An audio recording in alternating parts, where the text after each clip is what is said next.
దినవృత్తాంతములు 2వ గ్రంథములోని 9వ అధ్యాయంలో ఉన్న 31 వచనములు. షేబా దేశపు రాణి సొలొమోనును గూర్చిన ప్రసిద్ధిని వినినప్పుడు గూఢమైన ప్రశ్నల చేత సొలొమోనును శోధింపవలెనని కోరి మిక్కిలి గొప్ప పరివారమును వెంటబెట్టుకుని గంధవర్గములను, విస్తారము, బంగారమును, రత్నములను ఒంటెల మీద ఎక్కించుకుని యెరూషలేమునకు వచ్చెను. ఆమె సొలొమోను నొద్దకు వచ్చి తన మనస్సులోని విషయములన్నిటినీ గురించి అతనితో మాట్లాడెను. సొలొమోను ఆమె ప్రశ్నలన్నీయు ఆమెకు విడదీసి చెప్పెను. సొలొమోను ఆమెకు ప్రత్యుత్తరము చెప్పలేని మరుగైన మాట ఏదియూ లేకపోయెను. షేబా దేశపు రాణి సొలొమోనునకు కలిగిన జ్ఞానమును, అతడు కట్టించిన నగరును, అతని బల్లమీది భోజన పదార్థములను, అతని సేవకులు కూర్చుండుటను, అతని ఉపచారులు కనిపెట్టుటను, వారి వస్త్రములను, అతనికి గిన్నెలనందించు వారిని, వారి వస్త్రములను, యెహోవా మందిరమందు అతడు అర్పించు దహన బలులను చూచినప్పుడు ఆమె విస్మయముంది రాజుతో ఇట్లనెను: నీ కార్యములను గూర్చియు జ్ఞానమును గూర్చియు నేను నా దేశమందు వినిన వర్తమానము నిజ వర్తమానమే గాని నేను వచ్చి దాని కన్నులారా చూచు వరకు వారి మాటలను నమ్మకయుంటిని. నీ అధిక జ్ఞానమును గూర్చి సగమైనను వారు నాకు తెలుపలేదు. నిన్ను గూర్చి నేను వినిన దానికంటే నీ కీర్తి ఎంతో హెచ్చుగానున్నది. నీ సేవకుల భాగ్యము మంచిది. ఎల్లప్పుడూ నీ సముఖమున నిలిచి నీ జ్ఞాన సంభాషణ వినుచుండు నీ సేవకులైన వీరి భాగ్యము మంచిది. నీ దేవుడైన యెహోవా సన్నిధిని నీవు రాజువై ఆయన సింహాసనము మీద ఆసీనుడివై ఉండునట్లు నీయందు అనుగ్రహము చూపినందుకు నీ దేవుడైన యెహోవాకు స్తోత్రములు కలుగునుగాక. ఇశ్రాయేలీయులను నిత్యము స్థిరపరచవలెనన్న దయాలోచన నీ దేవునికి కలిగి ఉన్నందున నీతి న్యాయములను జరిగించుటకై ఆయన నిన్ను వారి మీద రాజుగా నియమించెను అని చెప్పెను. ఆమె రాజునకు 240 మనుగుల బంగారమును, విస్తారమైన గంధవర్గములను, రత్నములను ఇచ్చెను. షేబా దేశపు రాణి రాజైన సొలొమోనునకిచ్చిన గంధవర్గములతో సాటి అయినదేదియూ లేదు. ఇదియుగాక ఓఫీరు నుండి బంగారము తెచ్చిన హీరాము పనివారును, సొలొమోను పనివారును చందనపు మ్రానులను, ప్రశస్తమైన రత్నములను కూడా కొనివచ్చిరి. ఆ చందనపు మ్రానుల చేత రాజు యెహోవా మందిరమునకును, రాజనగరునకును సౌపానములను, గాయకులకు తంబురులను, సితారాలను చేయించెను. అటువంటి పని అంతకుముందు యూదా దేశమందు ఎవ్వరునూ చూచి ఉండలేదు. షేబా దేశపు రాణి రాజునకు తీసుకుని వచ్చిన వాటికి అతడిచ్చిన ప్రతి బహుమానములు గాక ఆమె మక్కువపడి అడిగినదంతయు రాజైన సొలొమోను ఆమెకిచ్చెను. తరువాత ఆమె తన సేవకులను వెంటబెట్టుకుని మరలి తన దేశమునకు వెళ్ళిపోయెను.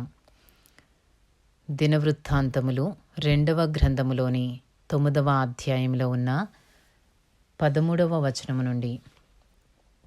గంధవర్గములు అమ్ము వర్తకులను, ఇతర వర్తకులను కొనివచ్చు బంగారము గాక సొలొమోనునకు ఏటేటా వచ్చు బంగారము 1332 మనుగుల ఎత్తు. అరబీ దేశపు రాజులందరూ దేశాధిపతులను సొలొమోను నొద్దకు బంగారమును, వెండియు తీసుకుని వచ్చిరి. రాజైన సొలొమోను సాగగొట్టిన బంగారముతో అలుగులు గల 200 డాళ్లను చేయించెను. ఒక్కొక్క డాలునకు 600 తులముల బంగారము పట్టెను. మరియు సాగగొట్టిన బంగారముతో 300 కేడెములను చేయించెను. ఒక్కొక్క కేడెమునకు 300 తులముల బంగారము పట్టెను. వాటిని రాజు లెబానోను అరణ్యపు నగరునందుంచెను. మరియు రాజు దంతముతో ఒక గొప్ప సింహాసనము చేయించి ప్రశస్తమైన బంగారముతో దాని పొదిగించెను.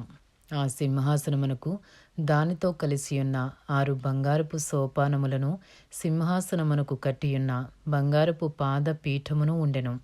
కూర్చుండు చోటికి ఇరుప్రక్కల ఊతలుండెను. ఊతల దగ్గర 2 సింహములుండెను. ఆ 6 సోపానముల మీద ఇరుప్రక్కల 12 సింహములు నిలిచియుండెను. ఏ రాజ్యమందైనను అటువంటి పని చేయబడలేదు. మరియు రాజైన సొలొమోనునకున్న పానపాత్రలన్నీయును బంగారపువై ఉండెను. లెబానోను అరణ్యపు నగరునున్న ఉపకరణములన్నీయు బంగారముతో చేసినవి. హీరాము యొక్క పనివారితో కూడా రాజు ఓడలు తర్షీషుకు పోయి 3 సంవత్సరములకు ఒక్కమారు బంగారము, వెండి, ఏనుగు దంతము, కోతులు, నెమళ్ళు అను సరుకులతో వచ్చుచుండెను గనుక సొలొమోను దినములలో వెండి ఎన్నికకు రానిదాయెను. రాజైన సొలొమోను భూరాజులందరికంటెను ఐశ్వర్యమందును జ్ఞానమందును అధికుడాయెను. దేవుడు సొలొమోను యొక్క హృదయమందుంచిన జ్ఞానోక్తులను వినుటకై భూరాజులందరూ అతని ముఖదర్శనము చేయగోరిరి. మరియు ప్రతివాడును ఏటేటా వెండి వస్తువులను, బంగారు వస్తువులను, వస్త్రములను, ఆయుధములను, గంధవర్గములను, గుర్రములను, కంచర గాడిదలను కానుకలుగా తీసుకుని వచ్చెను. 2వ దినవృత్తాంతములు 9వ అధ్యాయము 25వ వచనము నుండి. రథములు నిలువయుంచు పట్టణములలోనూ రాజునొద్ద యెరూషలేములోనూ సొలొమోనునకు 4,000 గుర్రపు సాలలను, రథములను, 12,000 గుర్రపు రౌతులను కలిగియుండెను. యూఫ్రటీసు నది మొదలుకొని ఫిలిస్తీన్ల దేశము వరకును, ఐగుప్తు సరిహద్దు వరకును ఉండు రాజులందరిపైని అతడు ఏలుబడి చేసెను. రాజు యెరూషలేమునందు వెండి రాళ్లంత విస్తారముగా ఉండునట్లును, దేవదారు మ్రానులు షెఫెలా ప్రదేశమునున్న మేడి వృక్షములంతా విస్తారముగా ఉండునట్లును చేసెను. ఐగుప్తు నుండియు సకల దేశముల నుండియు సొలొమోనునకు గుర్రములు తేబడెను. సొలొమోను చేసిన కార్యములన్నిటినీ గూర్చి ప్రవక్తయైన నాతాను రచించిన గ్రంథమందును, షిలోనీయుడైన అహీయా రచించిన ప్రవచన గ్రంథమందును, నెబాతు కుమారుడైన యరొబామును గూర్చి దీర్ఘదర్శి అయిన ఇద్దోకు గ్రంథమందును వ్రాయబడి ఉన్నది. సొలొమోను యెరూషలేమునందు ఇశ్రాయేలీయులందరి మీద 40 సంవత్సరములు ఏలుబడి చేసెను. తరువాత సొలొమోను తన పితరులతో కూడా నిద్రించి తన తండ్రి అయిన దావీదు పట్టణమందు పాతిపెట్టబడెను. అతనికి బదులుగా అతని కుమారుడైన రెహబాము రాజాయెను.